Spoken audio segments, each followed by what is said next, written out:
Hello everyone and welcome to Vitality Speaker Series, your monthly webinar about bigger picture issues and what they might mean for financial advisors. I'm Adam Saville, Chief Editor for Vitality. Today we've got a really special session lined up because we're joined by Heidi Loughlin, fellow advisor, inspirational speaker and published author. If you don't know Heidi, she's renowned in the protection industry, not just for having an incredibly powerful story and thought-provoking message, but also for her bitingly funny sense of humour. So if you don't like bad language, perhaps log off now.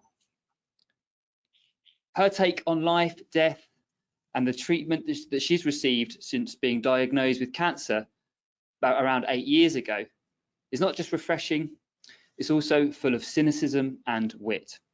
And what's equally noteworthy is Heidi's decision to join forces with the protection industry, of course, after realizing that we're such a fun, friendly bunch, but also after seeing the important role that she can play by using her unique story to help spread the protection message after seeing how vital serious illness cover, critical illness or income protection could have been for her had she taken it out.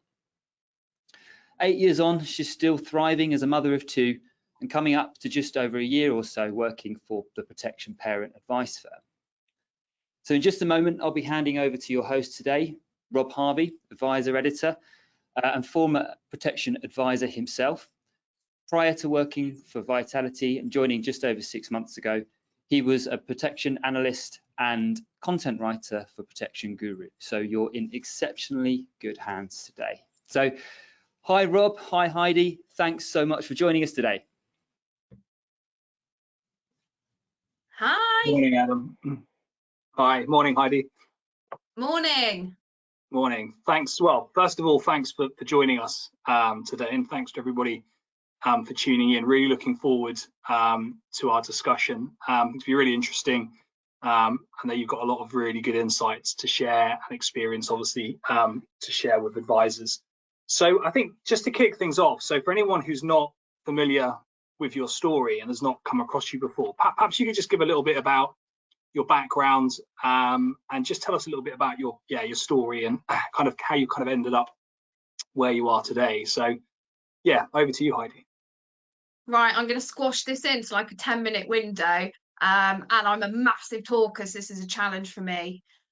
So roughly well, I used to be a police officer. That's quite good to note. So in short, I was a riot officer and I worked in the gangs unit in North London. I was just double hard, as they say. And so very resilient, very tough kit. And I used to love all the scrapping and everything, so it's right up my street. But the Olympics was coming and I thought, oh my God, I really don't want to do this. I'm going to be stood around all day giving tourists traffic directions and stuff like that, which was my worst nightmare. How do I get out of it? So I decided I'll go for the easy option and have a baby, which obviously is not the easy option. But it couldn't have been that bad because I shot another one out straight after, quick succession. And that's where the story really starts. So let me take you to 2015 in the January, 2 kids, really young, and one was breastfeeding. I was sat in the nursing chair feeding in the middle of the night. I started to itch on my right-hand side, on my boob. And I thought, oh, great, I've got mastitis. And I did think it was unusual because I hadn't had it with baby number 1. And it was 5 months into baby number 2 having come along. But after a while, I went to the doctors. The doctor was an arsewipe, really uninterested, just basically diagnosed me with mastitis without even looking. But then that is also what I thought I had. But when I went off from the doctor's appointment thinking, what an arsewipe, and because he didn't even want to look at anything, or and then I went for a second opinion because the rash that had formed on my boob hadn't gone and actually was starting to get worse. And you're meant to feed through the pain when you have mastitis, and then it poofs away on its own, and it hadn't poofed away. So went back for second opinion, had a full breast examination, full medical history check, family stuff, anyone diagnosed with cancer. I'm from an Irish family, 29 cousins, so you can imagine how big my family is, and not one bit of cancer anywhere in my family. I was 32.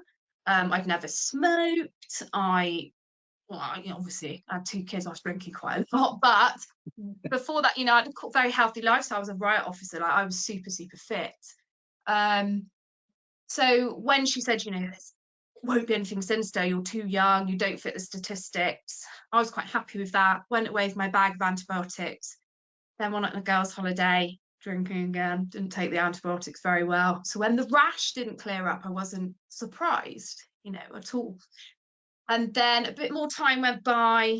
I noticed that the rash on my boob had started to get even bigger, was more itchy, was red, hot to the touch, looked like the peel of an orange, the skin on my boob. And actually, it was getting a lot bigger than the boob that didn't have the rash on it.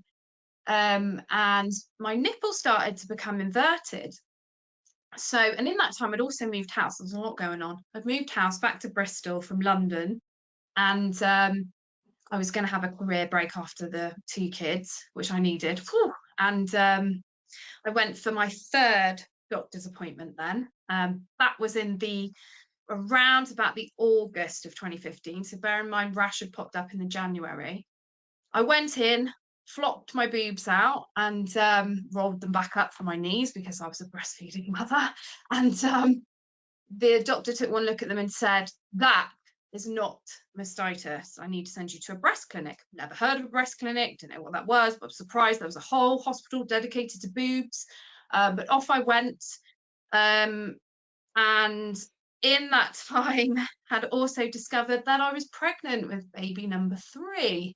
Unbeknownst to me, yes, I'm that silly. I'm one of those people that gets pregnant, has no idea. And I literally it could have been at I had no idea, because I could barely even remember of having had sex in that point, because I was 2 kids, it was carnage. But I was pregnant. I went to the breast clinic. Initially, when I went in, the air was, well, you've probably got breast changes because you're pregnant and you're still breastfeeding a 10-month-old baby. So until I then flopped out, said rashy boob, and then whole atmosphere changed. And I was thinking, oh my God, what's going on? And they said, how many weeks pregnant are you? Rather than being jovial about it. So I was then on the back foot, a bit like, why is everyone so depressed? I've been told I'm too young to have anything sinister. I'm pregnant, that explains the boob, that kind of thing. So I then went away and was told to come back for results. And it was the day after baby number 2, who I was breastfeeding's first birthday. The first child was 2, so I had a 2, a 1-year-old, and I was pregnant. And then I was told that I had inflammatory breast cancer. And I had done some research trying to work out what my symptoms were and ignored anything to do with cancer, because when I read about it, it said cancer, lumps, blah, blah, blah. And when I'd had my breast examination, there were no lumps at all. And then I found a subheading which explained inflammatory breast cancer, saying it was extremely rare and aggressive, was a minimum of stage 3 on diagnosis, and with a maximum survival rate of 2 to 5 years. So obviously, when I then heard from the doctor that I had inflammatory breast cancer, I'm going, shit, I'm pregnant. I've had this rash since January. And then I was 9 months in, this was the September. If I'm in the worst case scenario, I've got just over a year to live. Oh shit, I'm pregnant. It was all going like this in my head. And they said to me, oh, you also have a hormone called HER2, which in a vague sense promotes the growth of cancer cells. And you need a special treatment for that on top of chemotherapy, which you cannot have in pregnancy because it's harmful for the baby. So that was a shitter, because I really needed the chemo, but I was pregnant and very excited about my 3rd baby. And they said to me, you should strongly consider an abortion. So I'd gone into that hospital, happy mum, no cancer in my life, come out, the whole world, arse end of the world had fallen out for me. But I made the decision there and then on the spot to continue with the pregnancy, decline the chemotherapy and try and get the baby here. And I carried on. I had a lesser level of chemotherapy in pregnancy, which they said might reduce the symptoms. It didn't work. I mean, you could see the rash just getting bigger and bigger and bigger. And then the baby was always going to be premature, because if I've carried to term, they're like, you'll definitely be dead if you carry to term, because we need to get this treatment in you ASAP. Also had the 2 boys at home that needed me. It was an absolute minefield nightmare that you couldn't have made up if you tried. And then my little girl was delivered in December of 2015, and everybody was elated, particularly me, because this had been this massive success, and it was all over the newspapers because I'd been writing a blog called Storm in a Tit Cup to document my journey with cancer and pregnancy, and a rare type of cancer that people didn't really know anything about, including my doctors, my midwife. And in a cruel twist of shitty ass fate, my little girl Ali caught an infection from the baby in the incubator next to her, and then she died when she was 8 days old.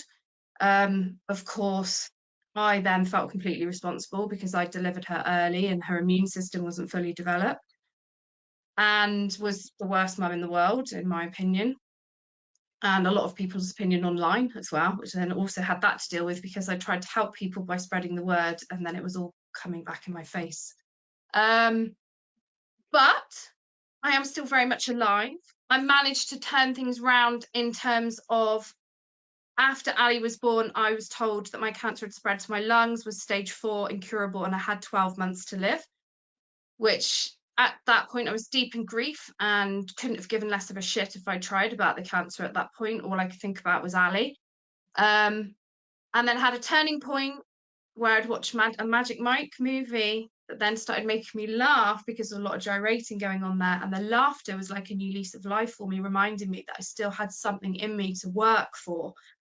And in the very short version of this story, basically I decided that I wasn't going to be a cancer patient, and I said, F you to everybody in oncology, you're going to be wrong and I'm not going to be that statistic.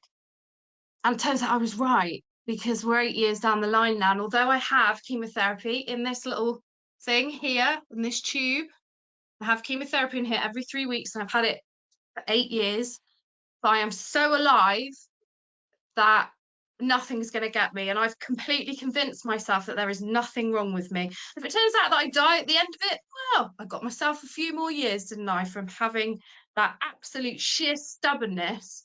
I was not going to fall into that box because I've got way too much other stuff to do in my life. And that, in a very short nutshell, is my background, basically. Yes, it's an amazing story. And I mean, as you say, you obviously kind of went through the ringer, really, when it all kind of came about.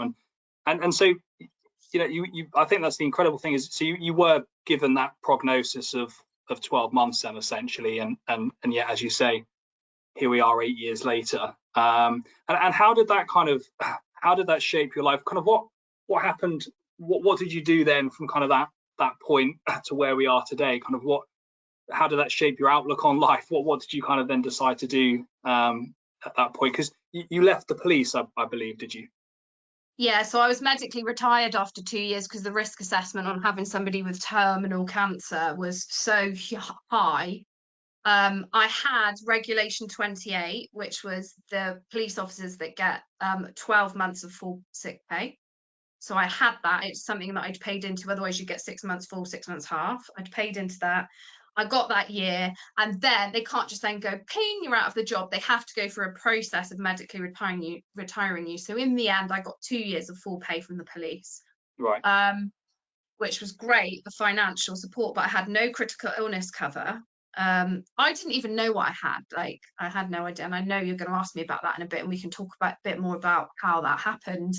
But I had life insurance, and obviously the 12 months thing was at play. However, I had no idea about that. I didn't make a call until about 6 months after I'd been given that news, because I was so deep in grief I couldn't think about anything else. And when I rang up, I said, what insurance do I have? And they were like, you've got life cover, that's it. I was like, oh, right, okay. Bummer. I'm still alive, so therefore it's not going to pay out. Obviously, I knew nothing about insurance at that point, didn't know really anything. I've been told retrospectively from my oncologist, had I put that claim file through at the time, then it would have been written up accordingly and I would have been paid out on my life insurance. But retrospectively, there's no documentation to say anywhere on my form I told Heidi today that she had 12 months to live. Mm. And therefore, because I'm very much not dead, that is not something that's available to me. So financially, that was one thing. Emotionally, I spent a year working my ass off, making every day count, because I was dying in the eyes of oncology. And I kept challenging myself to do all these things, like a canoe marathon, jumping out of planes, things. I've always been an adrenaline junkie, but I ramped it up massively. I dragged the kids across America. We did loads of stuff, loads of shit that they don't remember because they were only 2 and 3 at that time then. Bloody kids. And by the end of that year, when I was thinking, right, I'm about to die, apparently, and I was looking at the Christmas tree thinking, I'll never see you again. This is the last time we're going to spend some time together. I packed all the Christmas decorations away thinking, bye. And then I was like, right, how are you supposed to feel when you're about to die? And I thought, do you know what? I'm knackered from making every day count, because you can't do that. And then I was thinking, well, what if I don't die? Like, what if they're wrong and I'm spending all this time shitting myself about something I can't control, wasting my life in fear of something that I can't control? And you know, I'm just going to keep doing this. I'm just going to keep convincing myself that I'm absolutely fine and see where it gets me. And I just kept going and going and going. Mm. And here I am now, I suppose. And is it kind of a thought then that you've kind of put out of your mind now, or is it still kind of there in the background, or is it not something you kind of think about as much today? Or is it sort of still there? No, I don't really think about it at all, to be honest with you. Only when I suddenly open my diary and go, shit, I've got chemo on Wednesday and I've completely forgotten to have my blood test this week. And I sort of forget about it. And then, yeah, it's just one of those things. I go in, my chemo now lasts an hour. I go in, I'm working while I'm there, and then I'm out again. And then I don't think about it again until I go back in 3 weeks later.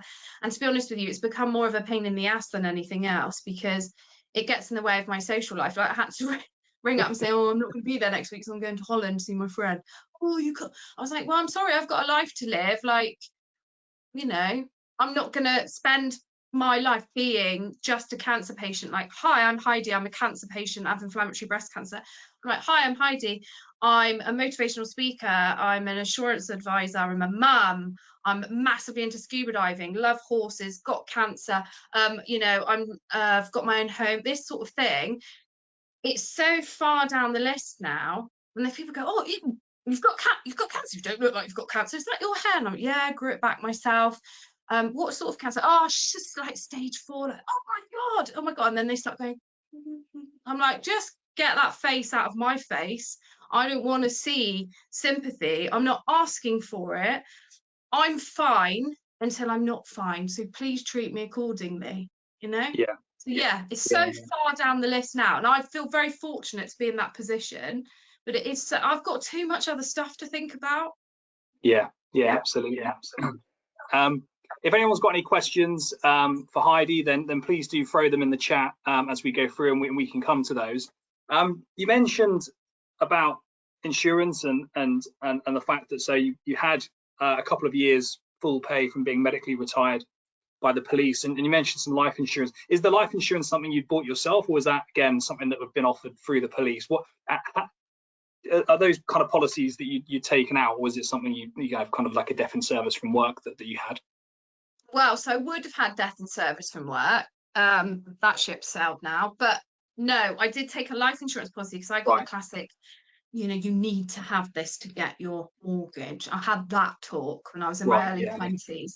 And then I had well, you can also get critical illness cover. And I was like, well, what's that? You know, they were like, oh, you know, if you got ill, it'll pay you some money. I was like, oh, I've got like a work sick pay thing. And they were like, oh, yeah, you're sorted then. What should have happened? Should say, can I look at that? Can I review it for you?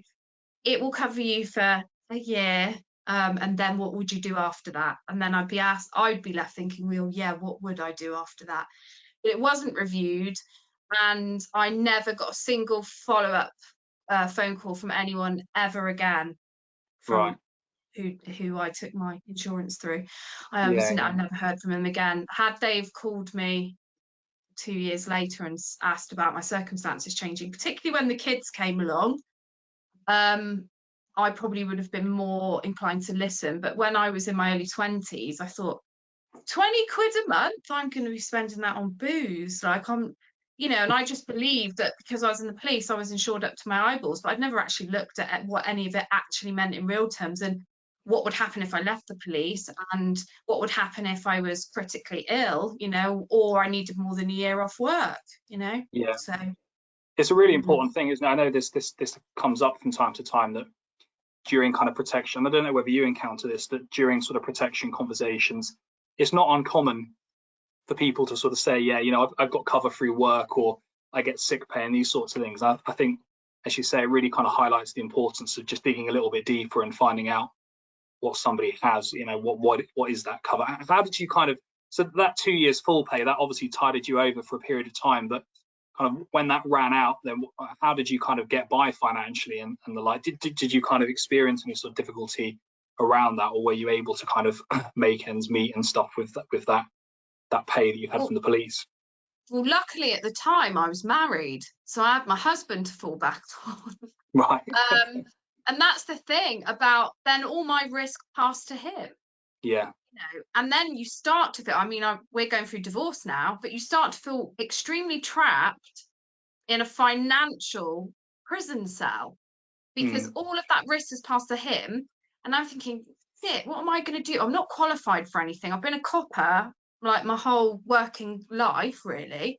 And what am I going to do if I'm just me? Which I am now, obviously, but what am I going to do if I'm just me? And you know, it was really starting to worry me. And then we were okay, because we basically just dramatically changed our lifestyle, but the important things were still being met by him, i.e. mortgage payments, bills and everything. But we had sod all left after that, because I guess what my wages were doing was giving us this brilliant lifestyle of travel and everything. All of that had to go, you know. Luckily for me, because I'm a gobshite and I'd written this Storm and a Tick Hub, and I started working as a motivational speaker, not my intention at all, but because that happened, money started to come in. But it's not a career in itself. Well, it hasn't been for me anyway, but it was providing an element of money for us to then do things.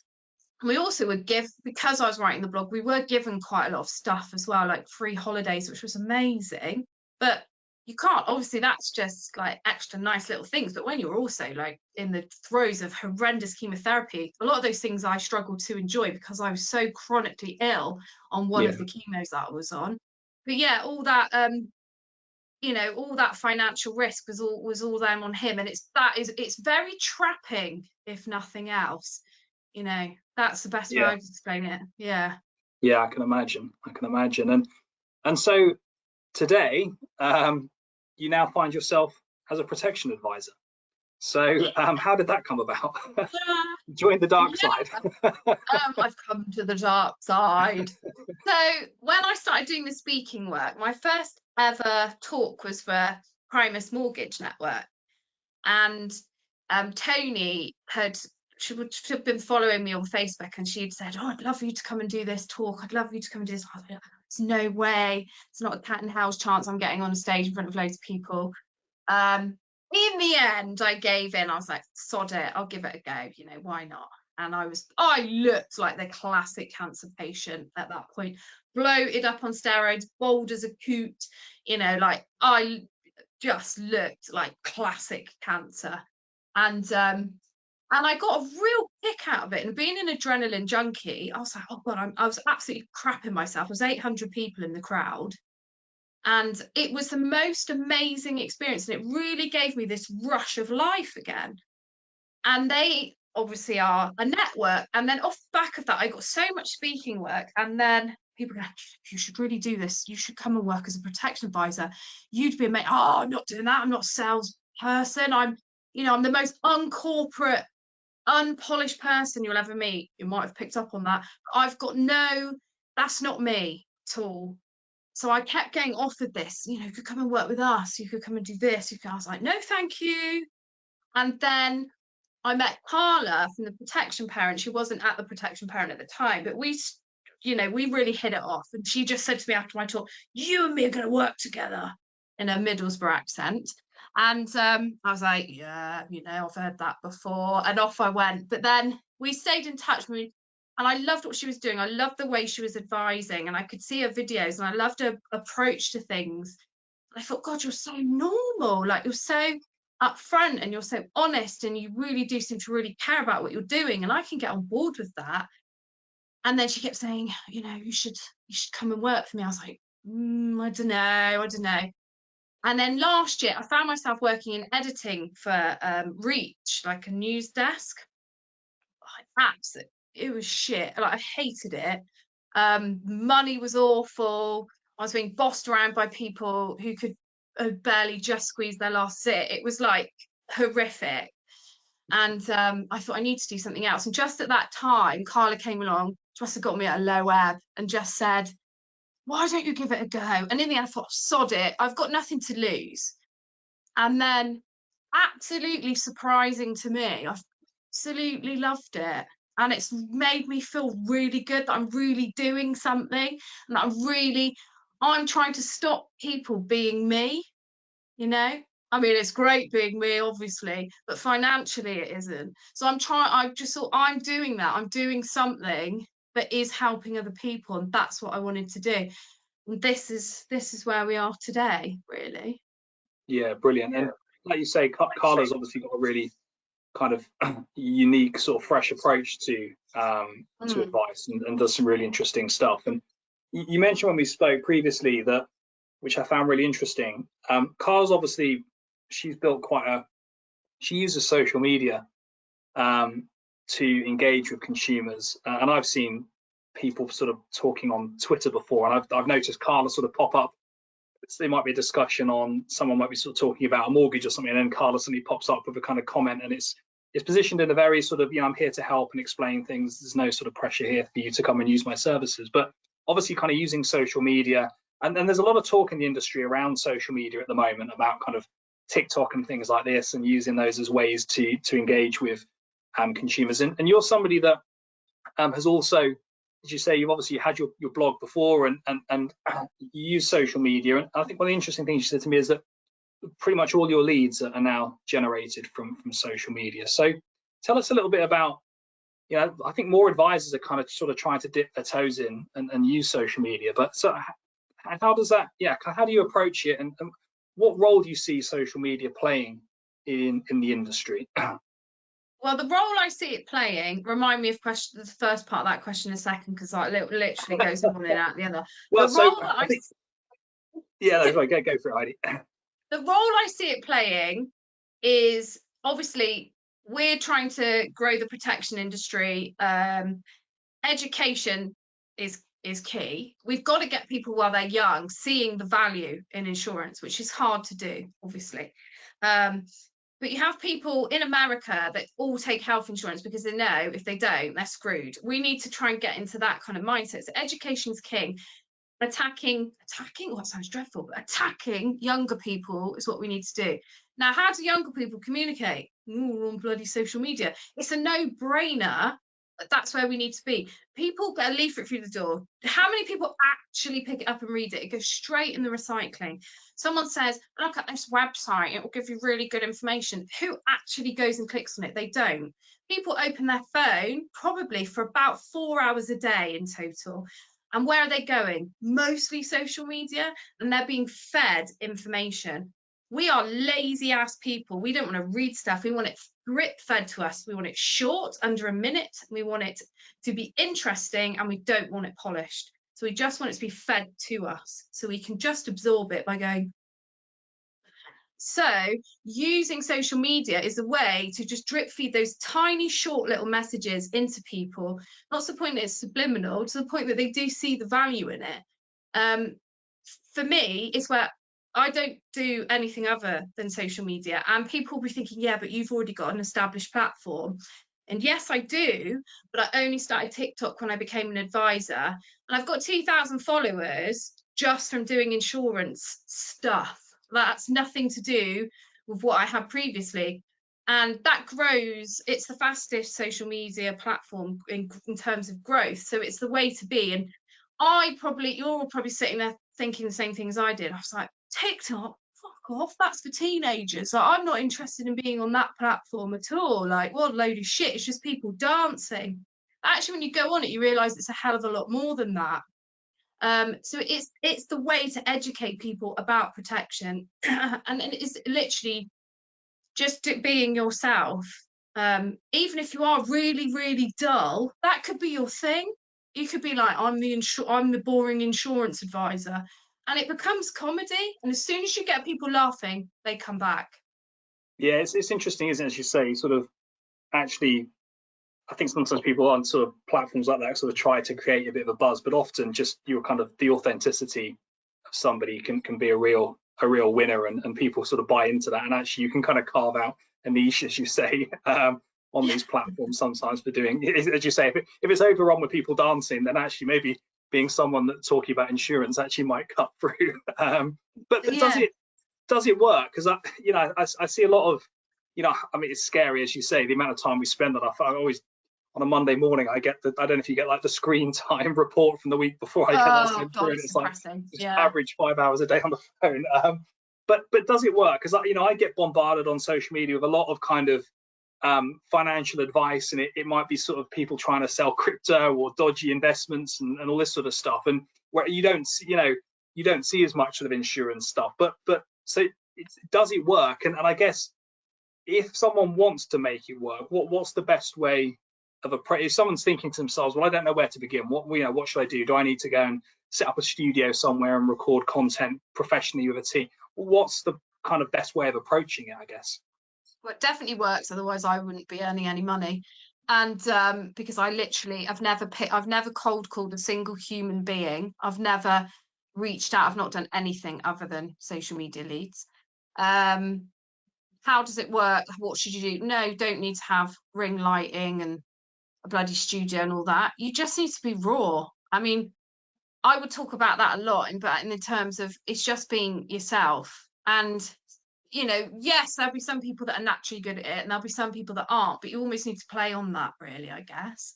Or just finding something a way of engaging with people, that if you're interested in Lego, that you would maybe use Lego figures to talk about insurance. It's just got to be something that you find natural, but we don't want well-groomed. This is just my opinion, obviously, but we don't absorb the grey suited 50-year-old man, sorry if you're out in the crowd there, but we don't absorb the jargon grey suited approach. So why would we absorb, which is the well polished approach, why would we absorb well polished grey content? You just wouldn't. It's not what people want. The main thing is for me, I'm no expert. I've only been doing this for 5 minutes, but my main thing is to have that trust. I want people to go, she's talking real, I can trust her, because they have to. They're trusting you with their finances, they're trusting you with massive decisions, they're giving you all their medical information. That's quite hard for people, so they need to feel that they can trust you. And the best way to gain trust from someone is to be yourself.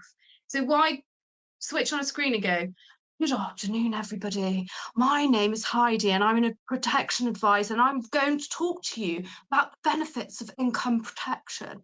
And then literally within 2 seconds, people have swiped past you.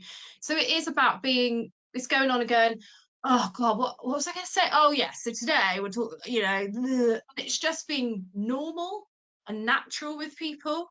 And then they immediately build a rapport with you from that. And that's when people message and go, I'd like to talk to you about cover. Yeah. Straightforward.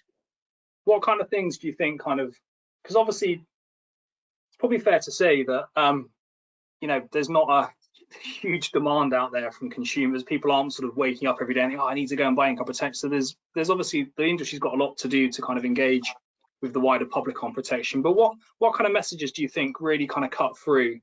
And how do we reach people and talk about something that, let's be honest, a lot of people don't want to think about?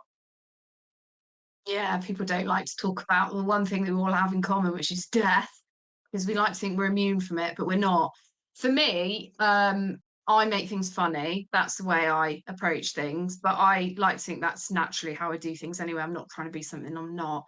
How we reach people is, again, is by being upfront with them, but also it's, again, like when I do fact finding with clients, I'm putting myself in that person's shoes for that time, and I'm like, right, what insurance do you want? What do you think you need? Like, who are you trying to protect, and what are you trying to protect, and why? And then it's then in your head you have these people that you've become, and then you think, well, this is what I'd need to insure. And then how does that play into social media? Well, what's going to happen when that insurance safety network isn't there, and Stacey breaks her leg and she's self-employed? You literally, it's not patronizing, but it sounds like you're literally putting that to them, like, look at Stacey, Stacey's broken her leg. She thinks, oh, it's okay, the government are going to give me a load of money, which is probably what people think that I get, but I get sod all because I can wipe my own arse and walk 100 meters. There isn't a safety net other than the one that you create for yourself. So you're putting that to people, like, this is Stacey without insurance, sat at home, probably having to put her house on the market. And this is Stacey with insurance, who's paying her bills and chilling out and not having to stress about money. It's literally almost patronizing people to an extent, but doing it through a way that can make themselves put themselves in those shoes, if they were not to have that safety net. So we need to just get away from the whole, this is just my opinion, obviously, the whole, oh, we can offer this benefit and that benefit. You can offer that, but what does it actually look like? What are we actually seeing? What is that in real terms? You can say it, or you'll get, physiotherapy appointment, which might help with this, and it's just jargon. Or you can actually see that physically, and see Stacey on her journey from breaking her leg to then using the physiotherapy, maybe then needing some counselling off the back of it. What does that look like in the day in the life of that person? And I think feeding people actually what that safety net looks like is vital. I mean, there's videos you could make on me showing, don't be like Heidi, this is where Heidi is now, sat there thinking, oh, I'm going through a divorce, I'm probably going to have to sell my house now so I can pay him off, and that kind of thing. If you'd had critical illness cover, then this wouldn't have happened to her. But now look at poor Heidi crying on the side of the road, but with a jokey element to it. But that will get people thinking. Yeah, and someone's asked a question, how much do you use your own story? So I guess that does come out. All the time. Yeah, literally, that is what I do. And that's why I'm saying to you, this is my opinion. I'm not, I'm saying to you, I'm not telling you this is what's right or this is what's wrong. I'm saying this is my opinion. But when I do content, yeah, it's all about me, because nobody can relate better to something than me in that scenario. But you don't have to have cancer to be able to then talk to your clients about what it's like. You can say all the things that have affected you or may affect you in a certain way. Yeah. Don't be afraid to use the real friggin' language. If people can't handle the words death and stuff like that, then what the hell are they going to do when something actually happens to them? This is the thing. I don't mince my words. I say to all my clients, I'm just going to tell you, I'm really blunt. So you've got cancer, right? This is how we're going to make a return on your investment. This is where we put your money. This is how you're going to make something out. This is how you'll monetize your death if it comes to it. And they were, they're all cracking up. And then I get referral after referral, because I'm known as the no bullshit straight talking person. And because I have cancer, obviously people with cancer will gravitate towards me. But, just being upfront and real with people and cutting through all the crap is definitely the way to go. Yeah, and I guess, as you say, people sort of connect with that authenticity. And I guess, we've all of us have stories, or we know people, and we've got relatives and things. So there's sort of no harm in kind of drawing on our own experiences. It's probably doubtful that there's anyone who maybe won't have been touched in some way by cancer, a relative or someone they know. So I suppose using those stories, and I guess more broadly, kind of, you talk about a little bit here that I suppose case studies, real life case studies can be quite a powerful way of bringing this to life to people. And I assume that you kind of where you've got case studies and things, you kind of use those during the course of your conversations with clients to sort of bring it to life a little bit more. Yeah, definitely. I mean, that's one of the key things. If you're a person that's fortunate enough to never have known anybody that's ever had anything go wrong with them, then there's lots of people out there that you can refer to, and you can just say, well, I was on this call with this girl called Heidi today, and she didn't have insurance, and then she thought she had great protection for her job. She didn't. She then got cancer. Her daughter died. But she was in a position that she was able to keep working, but then she had to keep working. I haven't got an option not to keep working, but I am lucky. I'm unusual in that respect that I can work, but that most people in my boat can't. So what the hell are they doing? That's what you say. And you say, if you want to read her story, go to Storm in a Teacup. She's there. And there's loads of people out there like me. So yeah, signposting to real life situations is the way to go. We're not scaremongering people into stuff. We're just telling them the facts. That's it. Yeah, I guess it's been quite prominent, I suppose, with a kind of cost of living crisis and stuff as well. This has become a bit more maybe prominent in the mainstream as well. I remember seeing some stories last year about, I think it was a nurse or somebody that unfortunately had been diagnosed with cancer, but because I think she was working as a self-employed nurse, they didn't have access to the NHS sick pay and stuff. And the story was very much that she was having to carry on working despite going through chemotherapy and stuff, because there was no other way to make ends meet. And I suppose it's where there are those stories where people see that, it's as you say, it's not scaremongering. It's just reminding people that it's fact sharing. That's it. Yeah. Yeah, but I suppose so. There is still a challenge to get people to engage with protection, to be aware of it. And I guess there's a bit of hope at the moment that maybe Consumer Duty will perhaps go some way to maybe kind of raising the profile of the industry, and also at the same time perhaps highlight kind of the importance of protection. But if someone's wanting to they're thinking, right, I need to start talking about protection to my clients. What's the kind of best way of, so we spoke a little bit about kind of the case studies and stuff you use and sharing your own real life story, but what's the kind of best way that someone can go about this? I think when we spoke before, you kind of spoke quite a lot about, for you, it's not about sales, it's about building a relationship with a client, which I think is quite interesting and refreshing. But if someone's wanting to start selling protection to their clients, what kind of advice would you have for them, how they can go about that? Yeah, so I guess, again, the whole education word is there. So is listening to other people that already do it and what they do and how. If you're a mortgage advisor, you've already got a lot of that client's information already. But if you're looking to start, doing protection from scratch, it's listening to other people that have got experience, having a really good relationship with your BDMs for me has been crucial. Jordan at Vitality is my BDM, and he is absolutely fantastic. I can pick him up and go, well, I've got a really thick question to ask you, and he'll be like, no, there's no such thing, stupid question, do this, H, do that. And it makes it really good to understand the product, because there's a lot to wrap your head around, and I know that coming into it really new, going, oh my God, there's so much to know. It was like trying to learn all the policing acts and everything all over again. If you've got somebody you can just ask constantly, almost like a mentor to an extent, but you can use that from your pool of BDMs, then good BDM relationship, absolutely key. And then it like education, I'm going to go back to that and bang on about it. So again, following other people on social media, see what they're doing, see what they're talking about.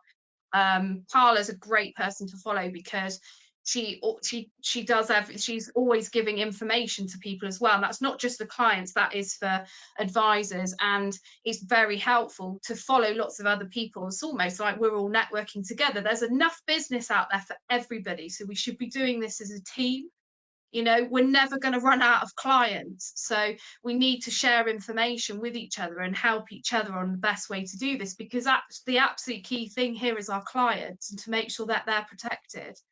Yeah, it's, as you say, it's well worth giving Carla a look. And I guess, we spoke about social media earlier on. LinkedIn's a great platform now to connect with your peers, and it's a way of obviously engaging with potential clients as well, but there's loads of really good information being shared on there, as you say, from a kind of wide range of different advisors and people within the industry. So there's lots out there that people can obviously engage with.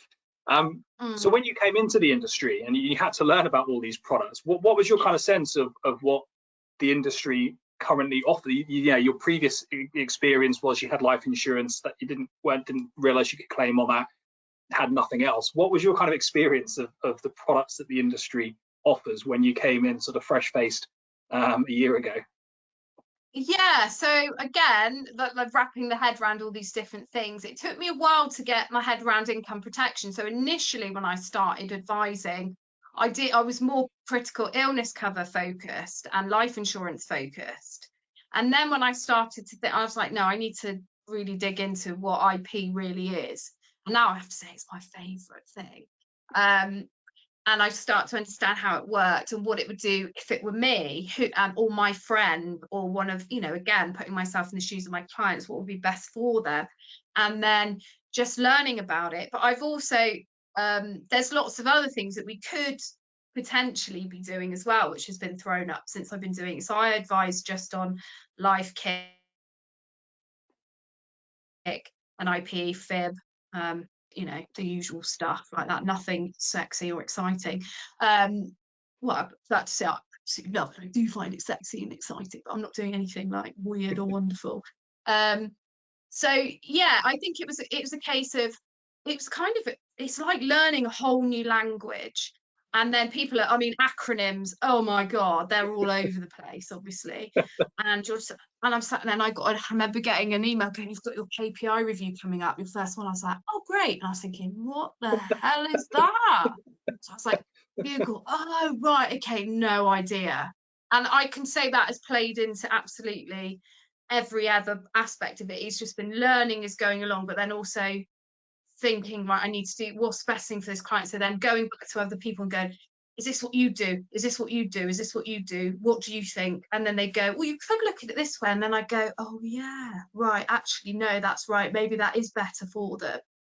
And then just thinking about it. But yeah, there's a lot to learn. There was a lot to learn, but now it's like those, I feel that they're fairly nailed down, but obviously there's always more and more stuff coming out all the time. And it's keeping on top of who's got this, who's got that, and yeah, do you think that there could be more that we could do?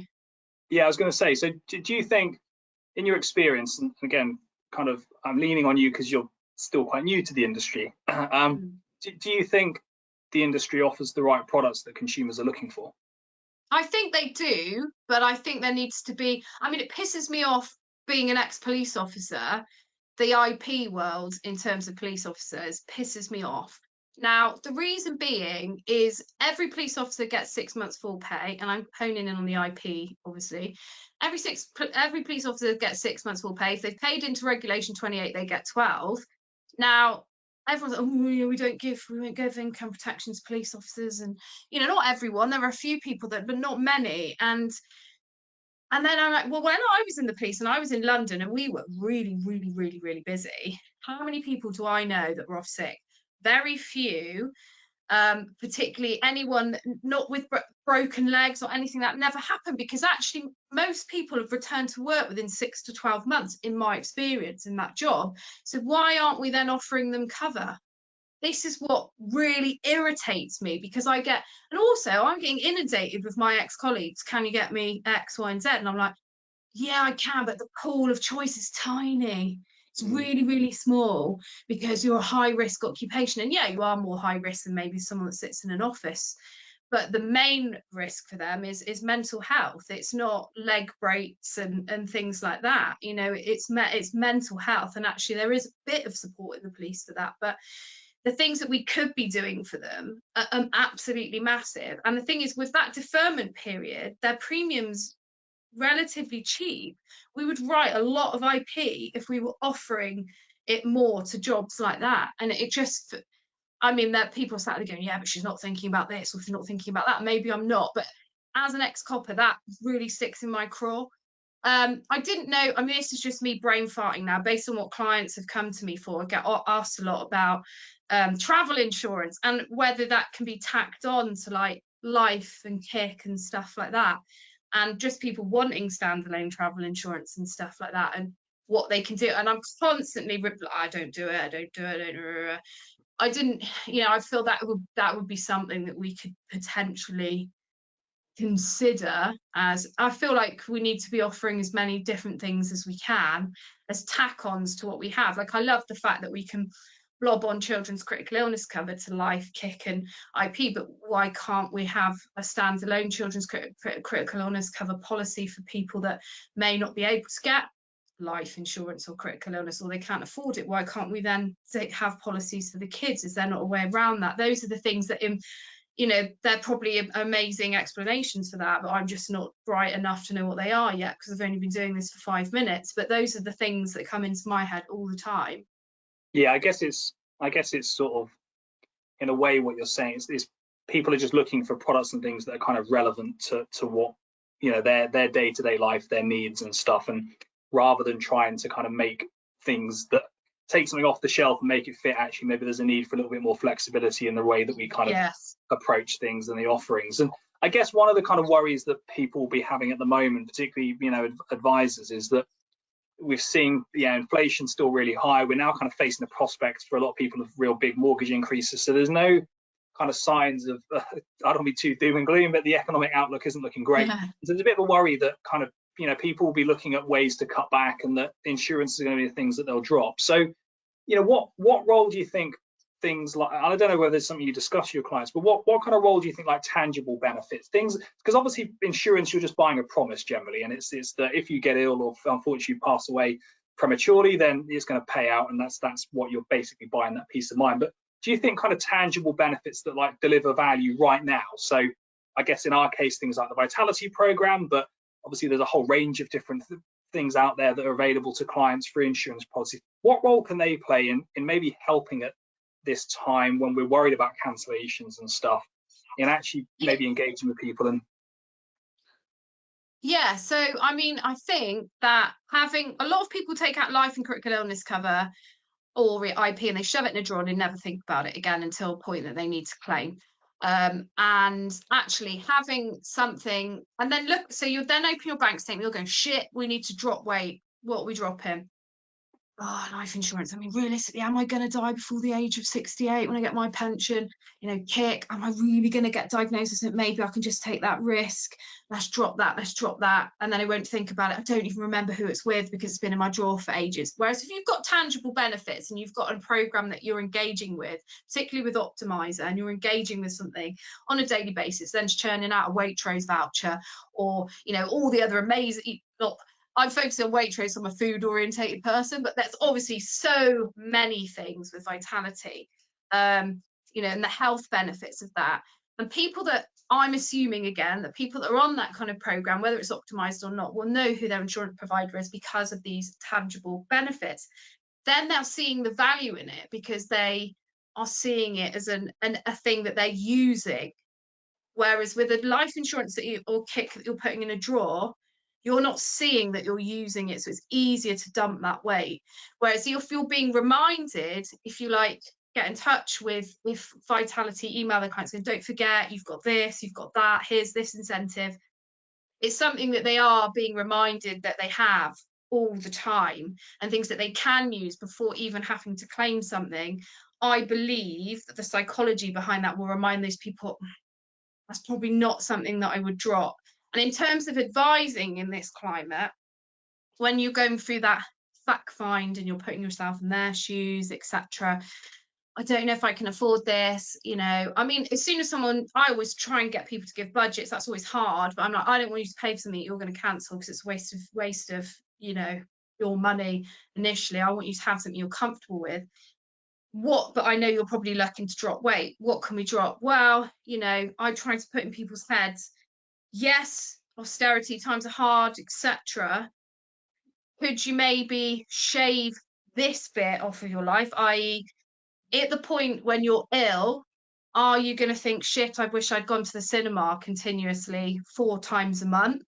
Or I'm, you know, I should have kept up my insurance payments, because that's at the end is what's going to save your ass Yeah. Those cinema trips are not going to save your ass. So just while we're in this point, which we're coming out of, by the way, everybody, at some point, while we're in this point, prioritize what's important, which is keeping a roof over your head, not watching Brad Pitt take his clothes off. It's that kind of thing. It's trying to get people to see what they need to drop. You're not saying, oh no, you know, but you need this, it's really important. You're saying, okay, if you're telling me you're struggling to afford this, let's look at everything else you're spending on. I will help you on where we can cut back in other areas to make room for this, because this is your absolute vital safety net. And we can always, almost, I don't want to say use this to our benefit, because that sounds really muggy and terrible, but we almost need to use that as an education tool now. It's like, yes, times are hard. However, they'll be a hell of a lot worse if you can't pay your mortgage or your rent.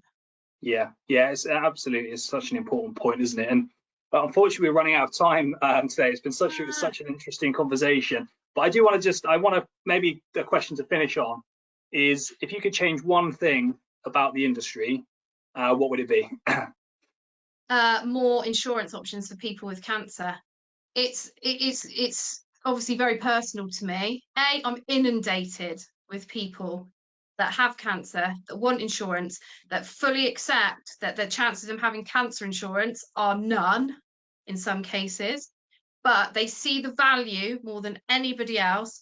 We need to be doing more for people like that, particularly when someone is stage 3 and we just go, oh, stage 3, oh, they're triple negative, oh god, yeah, no, we can't do that, oh, stage 4, oh, you'll never get insurance.